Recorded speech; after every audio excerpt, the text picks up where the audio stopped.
So you're looking at or you're listening to Queen Pin and the Wingman. And I'm loving, honestly, I have to say, I am loving the green. I'm loving the green. Oh, You're yeah, giving Rhea picked me, it up for me. She picks up a lot. I wanted some different colors, especially for spring and summer. I'm going with a lot of bright colors. I'm black grayed out a little bit. So, okay. well, thank you. Well, happy Ria. Thank you. Yeah, yeah. So we wanted to talk about relationships, but not in a typical sense, because we're talking about things, more post-divorce with children, because we talk about, normally when we think dating, we think people before children, before marriage, but what happens after you've had that one, either marriage or and ends in divorce, or that one long-term relationship that makes you pretty much, it wasn't quite a marriage, but you feel like you're with that person forever. Yeah. And now you're getting back into the dating pool. And it's hard. Like you actually rediscover that it's just like, where the heck have I been? Am I under a rock? Yeah. Have I lost my marbles, or has the rest of the world gone crazy? Yeah. So yeah, it's so strange. And then I think one of the things is we're protective of the kids when they're little, but then you have people that now, especially after a long-term relationship or of course marriage, you have children that are either teens or young adults. And now it's like, do I get their perspective? Do they have to like this person that I'm dating? It gets a little bit dicey, Yeah. you know? It's hard. So it's kind of weird on both fronts, because I mean, one of the things is I was always the mom that was protective of my child. Mm-hmm. So it's like, coming out of a long-term relationship with his dad, and then I was always the one that, first of all, you're not going to meet my child unless I know it's something serious. Mm-hmm. So if we're going on a couple of dates, not happening. Of course. But if we're definitely in a relationship, I still take time to figure out how this is going to work. And then there's an introduction. Sure. So it's just one of those things of, okay, the introduction happens. Now how does my child feel about you? Are they comfortable around you? Sure. Because if he's not, that makes me wonder why. Now I have to sit down and ask him, well, what's going on? Why are you feeling this way? What's up? Yeah.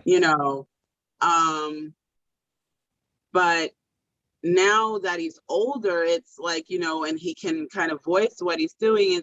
There's just this weird, sometimes, and I think what guys are more protective of their moms, because, sometimes we'll go out, we're like having, this mother-son outing, and he's like, so why are you looking at my mom like that? Like, right, of course. So it's just, really, really, it's different. It's really, really different. And then even if you meet someone, let's say while you're by yourself, and now you start having conversations with this person, right, and trying to figure out where things are going. And I think that's really what it is for me, social media has kind of blurred where for me before there was a definite path. Now people are trying to say, well, it's kind of like this and kind of like that. And I don't like the wishy-washy thing. I am not a wishy-washy person. Right. So it's like, let me know where we're going. Is this just a dating thing? Is this, are you possibly looking at a long-term thing? And no one's asking you to look for marriage. And I think that's the one thing that I find a lot of times is sometimes talking to guys is they think as soon as you ask them like what their goal is, it's like, well, I'm not trying to get married. First of all, like, I just met you like almost 2 seconds ago, figuratively. I am not trying to marry you in the next 2 seconds. Right. So, it's just like, so it's very odd. It's very odd for me. I'm sure, like I have a program, it's called Mastering Self-Confidence, where it's really about helping men find the woman of their dreams, even if they've been through a bad breakup or divorce, because most people have been in relationships and most people went through something usually bad at the end. One or the other got hurt. I don't care how it is. And usually no one comes out unscathed.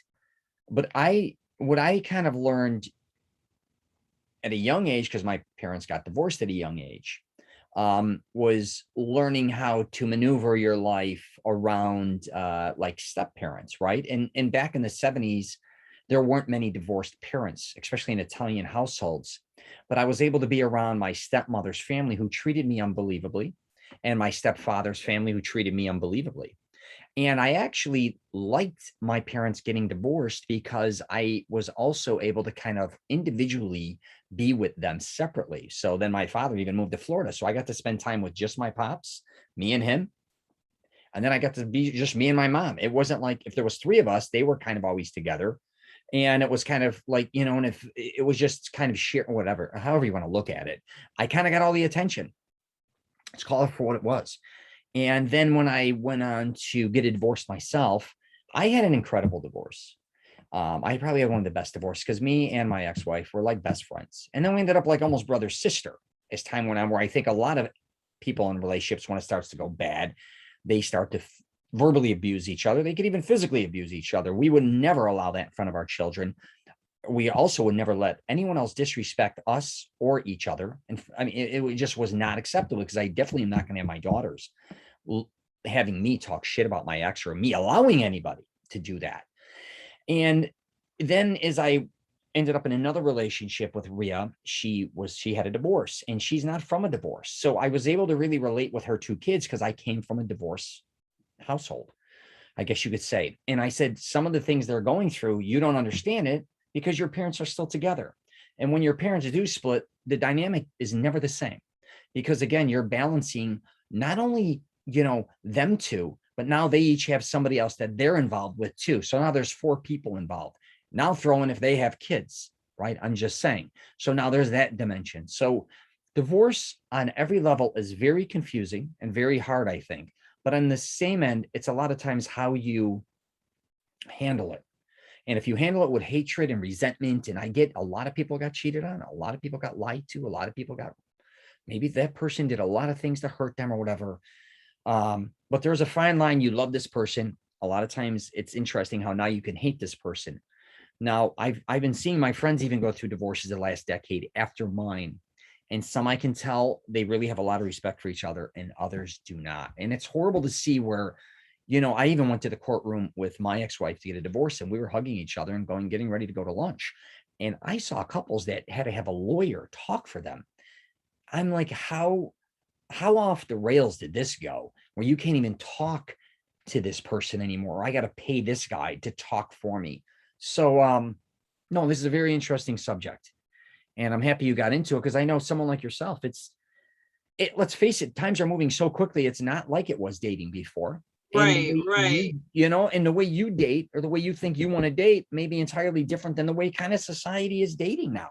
Because Right. right? And I think that's really what it is there are so many blurred lines. But going back to what you said, one of the things that actually got me to get over some of the things that because I'll be real, I had an issue with my son's father when we first broke up. And one of the things that got me through was when I heard someone say, you and another person would not have created your same child. Do you love your child unconditionally? Right, of course. And it's like, yeah, of course I do. What do you mean? Right. Well, if you got with someone else, you would not have created that same person. Absolutely. So why are you in so much resentment toward this person? Sure. Because guess what? You don't have to be with them, and you're not. So why be in so much resentment? Right. Right. Your child is a gift. Right. Yeah. And that's right. what you have to look at. In other words, no, not every divorced couple or a broken up couple has children. But if you have a child out of that union, look at your child. You love your child. And I'm sure as much as you may have a problem with your other half or your former other half, estranged, whatever you want to call it, they love your child as much as you do. Yeah. Right. Absolutely. So, yeah. A lot of people look at other people's behavior after a breakup or divorce. They very seldom look at their own. And they also, a lot of times the relationship ended, not just because of the other person, but because of them. And it's not easy, but one of the things when I went and had a divorce, I even thought, I have 2 daughters. Statistically, the odds of one of them getting divorced is going to probably maybe happen. Maybe not. I hope not. I don't even know if marriage is for them. But my point being is how I handled my divorce. I kind of wanted to set a tone because I've seen a lot of times throughout many years with a lot of my family members and friends that, you know, you can handle things differently. It was funny because when I was getting divorced, they're like, first everyone's shocked. And then everyone's like, well, if you still get along and all this, why are you getting a divorce? I'm like, just because I'm getting a divorce doesn't mean I have to, you know, it has to be bad, because people are just so used to it ending bad. And I'm still meeting with my ex-wife. We're still going to things together. I'm not, even though she ended up getting remarried before me and ended up having 2 children. And I'd love to go see those kids and hang out. And, you know, I look at it and say too, you know, if I didn't get a divorce, her other 2 sons wouldn't have been born. And my 2 daughters have 2 incredible brothers, you know, younger brothers that they love. And it kind of, you know, a lot of times we just look at the here and now, including me, but sometimes you just got to understand it is not meant to be forever relationships. Sometimes they are, but a lot of times they're not. I was with my ex-wife for a very long time, starting when we were teenagers. And then we just changed as people. I didn't want to, I wanted to do what I want to do. She wanted to do what she wanted to do. We both had respect for each other on that level. But Yeah. you know, And that's really what it is the respect, the respect, the respect.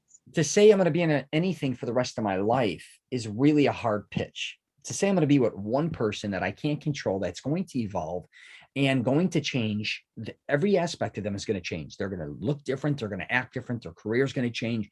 Each child I had, that's going to change my relationship with whoever I'm with. It's going to change the environment, my finances with whoever I'm with, career. All these things are always changing. Does that mean I'm going to line up with this person for the rest of my life?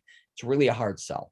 I used to goof around in my book Wingman, and I said every 7 years there should be a sign up to say, hey, you still want to be married or do you want out? Like, it's a contract. But no, but you know what? Someone actually just brought that up. And that was, when you say I do, you have to remember to say I do to the person that they're going to become later. Yeah. And you have no idea what that is. They could become an alcoholic, a drug addict, a thief, or they could become very religious or political on one end. That there's so many things that are going to come in the future, especially if you plan on having kids. So you cannot control any of it. But again, if marriage is a lifetime contract, let's call it for what it is. It's really not, because if it can be broken, it's not lifetime. So it's really a contract that you're together until you don't want to be together. So do you really even need the contract? I don't know. It's for kind of the government to kind of, but, and then it's your, how can I put it? It's your call. It's your call. And that's really what it is. It's your call. It's a lot of times a piece of paper isn't going to change that person. If they're a cheater, they're a cheater. If they're a liar, they're a liar. If they're going to, who the hell knows? Sometimes we put too much value on signing something. I used to goof around and say, listen, if someone truly loves you, you don't need the piece of paper to lock them in. If they're around, it's because they want to be around. If they have an easy option to dip, then you know what I'm saying? They're out the door. Yeah. Yeah. So it's kind of I look at it the other way around, where they're around because they want to be around, not because they signed this paper and they're legally bonded to you, I guess. And that's really what it is. It's another, and I think the thought process, even in this day and time with a lot of the lines being blurred, is getting a person to marry you will make them stay. That is not the case. Yeah. That is not the case. That's why prenups and postnups and all of those are so popular. Why? Yeah. Because just in case somebody changes their mind, you know, after that 90-day annulment period, Yeah. Prenups are actually, I think for men and women, people underestimate maybe the value of those, right? Now, if you're kind of cool and you both understand if you're getting married and being like, hey, if you've been divorced before, let's say my kids are getting all my shit when I die and my grandkids, nothing against you, right?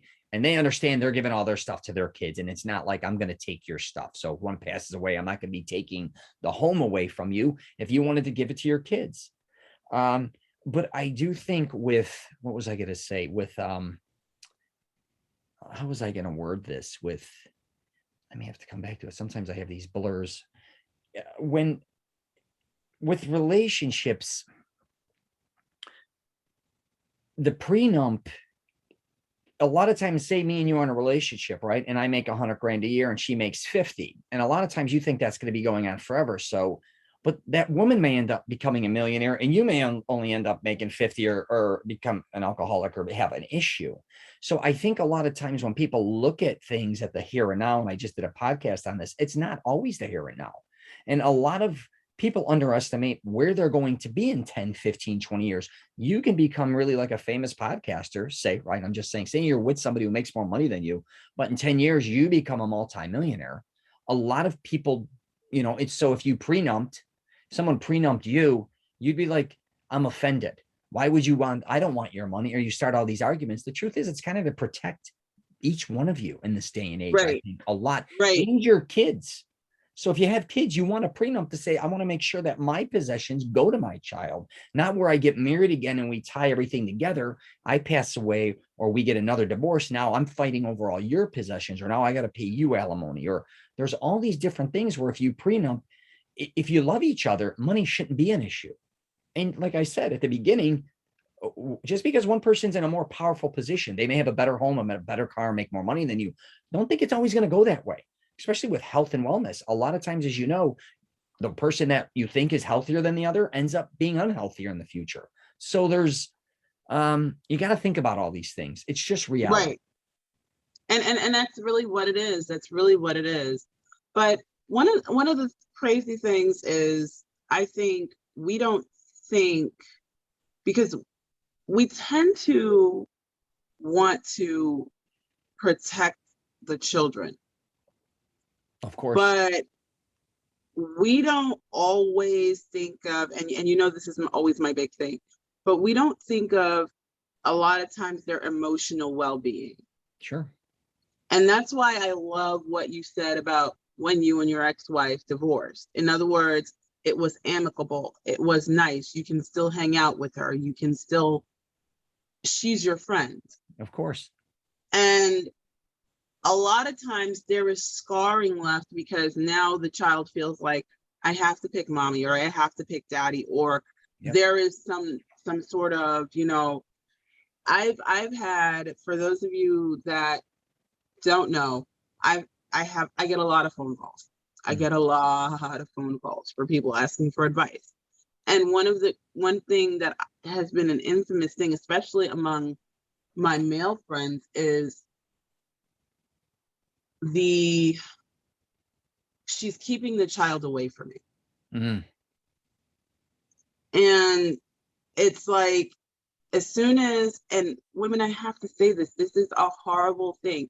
Yes, you are angry with him, but unless you know that this man is putting your child in some sort of danger, right, or being quite negligent or something, anger is not a reason to utilize your child as a pawn or a tool to hurt your ex.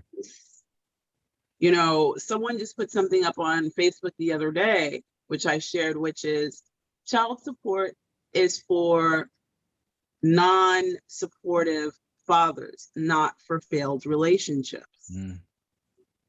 And that's what happens is a lot of women, they get right out of the relationship and the first thing, they're running down to family court like their butt's on fire. Yeah. Going, okay, well, he broke up with me. Well, it's time for child support. Right. Now, what you don't realize, and for those that don't know, I don't know how it is in that state, but now you have to drag your child with you because they want to see the child. They want to see the state of your child. Yeah. So you're dragging your child back and forth to court. You now have to put them, they have to get their own, which is considered a guardian ad litem. So they now have another person that speaks for them on their behalf, because guess what? The courts know mommy and daddy are not acting rationally at this time. Right. More than likely, we have to admit we have our own emotions. Sure. So you're acting off of emotion, she's acting off of emotion, and no one's thinking, hey, the baby is suffering because now he's watching this fight go on. He's got all these scary people in his face. He's got social workers and lawyers and judges and people he doesn't understand asking him questions that he or she probably doesn't have the answer to. Yeah. And who knows what they've been going through, because usually when you get a divorce, you probably should have got one 2-3 years earlier, right? So it's not just what they're going through after the breakup. What were they going through when they were together? The screaming, the yelling, the verbal abuse, maybe, all those type of things. A lot of this, though, I think comes down, and we don't want to admit it, it's money, right? Yeah. When the relationship ends, am I going to get alimony, child support? Who's getting the house? Who's taking what on, right? Financially, a lot of times it's not easy on the mother. A lot of times people underestimate it's not easy on the father either.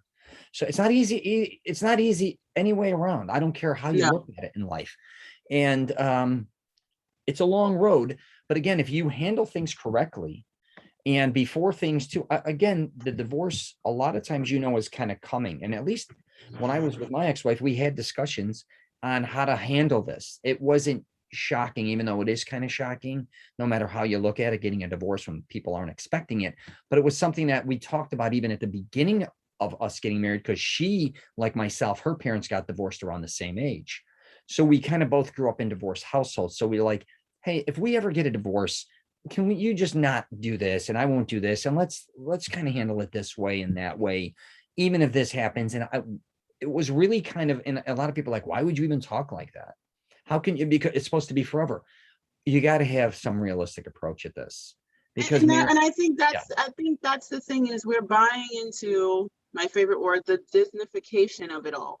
In other words, everybody thinks after the wedding it's going to be happily ever after. Yeah. And that's not it. That's not it. You have to be real with yourself, and whether other things come into play, you just simply grow apart. You have to realize, in other words, those things they have a chance of happening. Right. Absolutely. My mom. So go ahead. Go ahead. No, I was just going to say, my mom, what was amazing about her, she let me still go with my father's family, even when I wasn't seeing my father as much.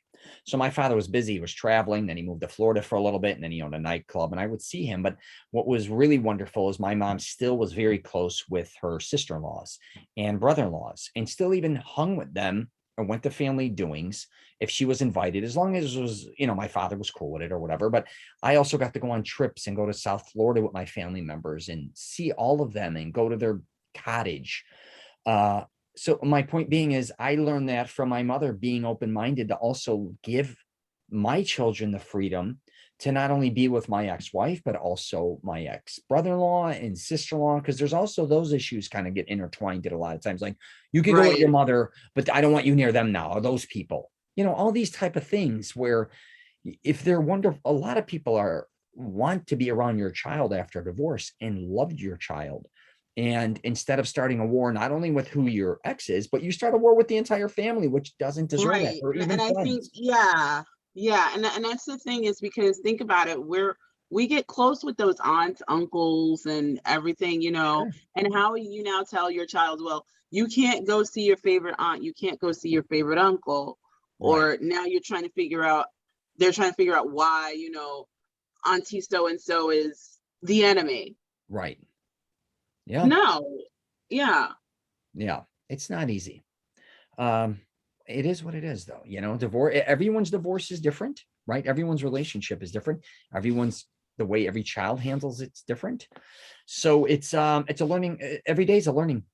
It's a process of just learning every day. You don't know what's going to happen. You don't know how your ex is going to handle every situation. A lot of times, a lot of exes end up in bad situations, and instead of being happy that they're in a bad situation, I would rather help them to be in a better situation. So I try to always accommodate my ex-wife through after being divorced, instead of making things harder. And she still does the same to this day. She still does my taxes, for the love of God. So it sounds Wow. funny, but it's, instead of a lot of times making things worse, we always kind of tried to make things better. I remember even after my Right. divorce, something happened with her car. I'm like, hey, I'm going out of town, take my car. So she had my car. And then if she'd be like, I'm going out for a week and I was flying into Florida. She's like, I'm leaving town for a week, stay at my house. So I'd stay at her house with my kids. How, and even my mother would come to town and stay with my ex-wife. My dad ended up moving by my ex-wife because he was so close with her, and they loved being near each other. I used to say they like her better than me, but again, these are all things that hopefully my kids saw, and even the younger kids that are half brothers to my daughters, like they see how I love them and love my daughters, and I treat their mommy and their dad, with a lot of respect, and we have fun together. It's not misery and you drop me off, I don't want to see you. You got to, I mean, we all know those type of marriages and divorces. So, and they're going to happen. But anyways. That is true. That is true. But oh my goodness, I think now here's one that always comes up. And I think even after divorce, and even kids feel a little betrayed with this, is when do you start dating? Yeah. Yeah. You mean after your divorce? After your divorce. Are you asking? I think it's not, again, about dating, as it's about meeting up with other people. I really think, especially after a divorce, it's about building friendships. I'll say it all day. Forget becoming a serial dater. Forget all that shit. Plus, you need to protect yourself. Now you're basically, if you have a child, you have one, or I had two. The last thing we want to do is get into a situation, especially a woman, where who knows what the hell can happen to you that night. So I'd be very protective of who I'm going to meet up. I would only go with friends or groups for a long period of time. I don't care if you go on Tinder or Bumble and you're alone and all that. I still think you need to protect yourself, because there's a lot more on the table now than before. And the only one who's going to protect you is you. But I definitely think it's more about getting out there and kind of seeing what's out there and having fun. And also, most people after divorce, they have so much resentment. Now they're carrying all that baggage to everyone else they meet. Take your time. I say a lot of times, like after I got a divorce for like a year, I didn't even date or I just did whatever I want to do with my kids. I'm like, I've been in this relation. I've been, if you got friends with benefits, or you got to fool around with somebody, I get it, whatever. But for the most part, I'm like, I'm not looking to get serious now. I want to meet a lot of different women that I haven't had an opportunity to meet, maybe, or hang out with girls that I knew were single that were fun, travel some more, take my daughters. And again, if I'm friends with a lot of women, they knew I wasn't dating them. So I would take them to the mall to have lunch, or we would go to other girls' houses for pool parties, or we'd go to the park, or and it wasn't, I wasn't in a relationship, but I wanted to know I'm friends with women. And that doesn't mean we're dating. Right. But I had the freedom. Too many people either resent and hate or they jump into, real quick that they jump right into a new relationship. They go right into another one in 2 months. Because a lot of them are insecure, and they don't want to have an identity of being a single mother or being single in general, because they've been married. And I think part of it is there's this stigma. And again, this is something that's been helped along by social media. But the whole, well, you shouldn't be a single mother. Well, at some point, if she gets divorced or someone leaves or whatever, she's going to be a single mother. Mm-hmm. And that is okay. Mm-hmm. Are you taking care of your children? Yeah. Are they well fed? Are they well dressed? Do they have a roof over their head? I mean, there are a lot of awesome single moms out here going to Disneyland, going to Disney World, taking their kids on trips of a lifetime that they wish they would have gone on when they were younger. So let's end the stigma of, I don't want, in other words, one thing I think is, to me, deal with the emotional baggage of what you took from that last relationship. Mm-hmm. Yeah. If you knew it wasn't an amicable breakup, deal with your hurt, deal with the pain, deal with that.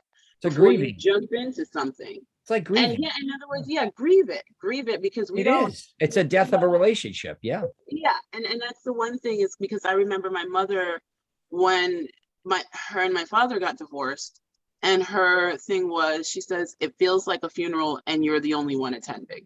Yeah. Yeah. And that's like, okay, but the one thing I do appreciate is that she did give herself that chance to grieve. She didn't just jump into something. Yeah. I don't. Yeah. So, and I think that's really what it is give yourself that space, give yourself time to heal. Yeah. I think people too, and you could tell this, when they get a divorce, all of a sudden they want to lose all this weight. You know, they want to get sexy.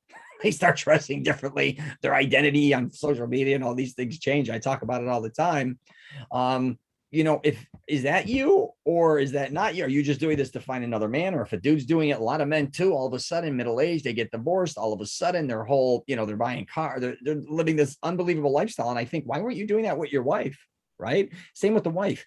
Why did you, you know, and a lot of times I'll ask even the woman, like, you lost all this weight, you look better than you've looked in a long time. Why didn't you do this before, maybe in your relationship? I'm not saying you have to do it for your husband or your husband has to do it for your wife, but it was, and when you talk to me, like, I wouldn't do that for him. I don't care about him. Well, now you're doing it for who? Like, I get you want to look better and everything, but you know, a lot of times, like the things we do after we do get divorced or breakups, it's kind of very interesting, our behaviors. And I think, yeah, because you know, I think so. You said something, and one of the things is, I don't want to do that for him. So if you're doing it for you now, why weren't you doing it for you before?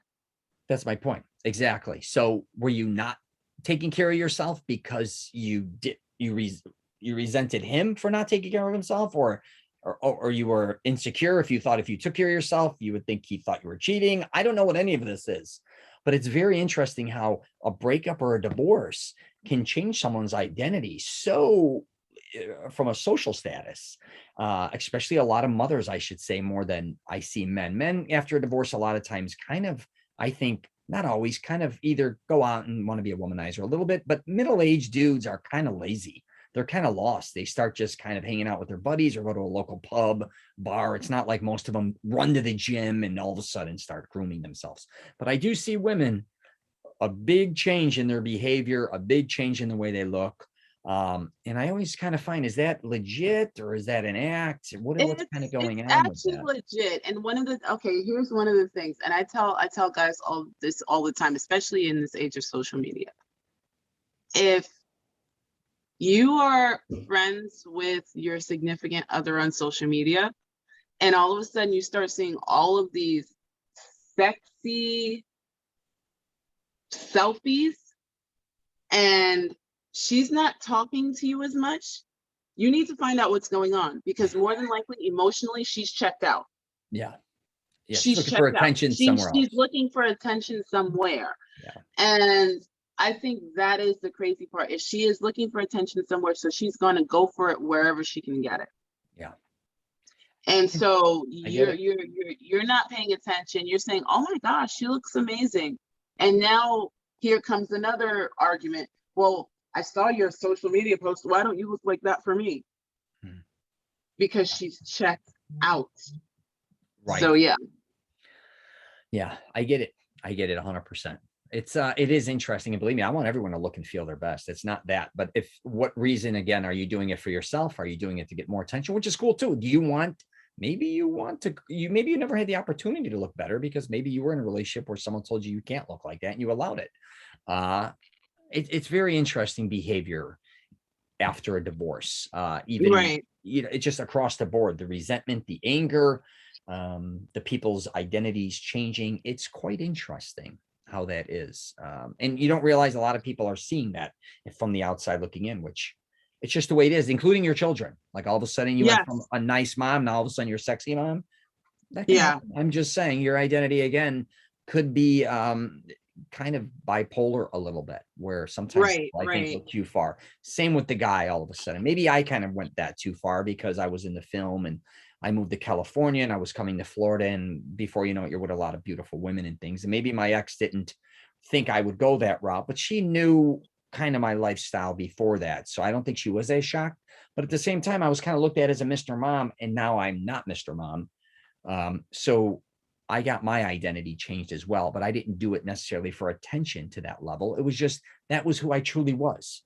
And I think after a divorce, a lot of people want to become who they truly are. And for a long period of time, we're kind of boxed in to being maybe this dad or this mom or this person that they weren't, or they didn't mind, but as time went on, they evolved into something that became quite boring, not only in their life, but to themselves. So that's all I got for you. Yeah, that's really what it is. They became boxed in and they're looking for something different. Yeah, there's an escape there. There's no question. And sometimes getting a divorce, for some people, it's relief, Liberating.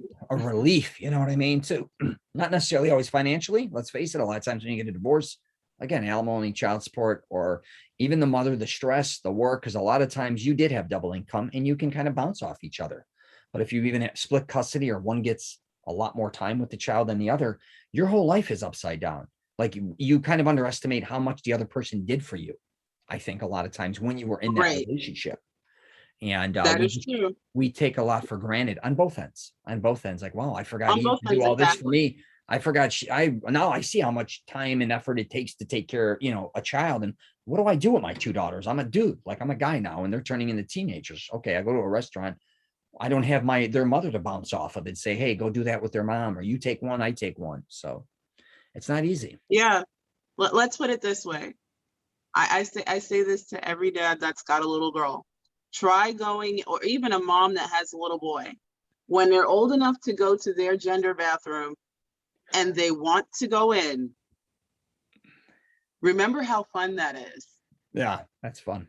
That's funny. Yeah, and it's fear. Let's face it, especially it doesn't matter if you have a boy or a girl, your husband's going to be with another woman. Who knows what? You know what I'm saying? As he becomes older, do you trust that woman? Same with, the dad, if he's around these women and you got a son or you got a woman, a girl, you got a daughter, and who knows, he's thinking, Exactly. who are you dating? Because I don't want that dude near my daughter. It's a lot of things when you get divorced that you're dealing with emotionally. And Right. And guys, I do have to state this. There is a disclaimer. We're not talking about relationships where abuse is involved. yeah, We are okay. definitely not. I mean, in other words, if you are in a relationship that is abusive on either end, and let's be real, it can be man or woman, definitely make sure you are getting help. Do not just stay in that relationship. No one's saying, you have to be, you can't have the feelings that you have toward your abuser. So and we're just giving you our opinions on certain things. So please understand that.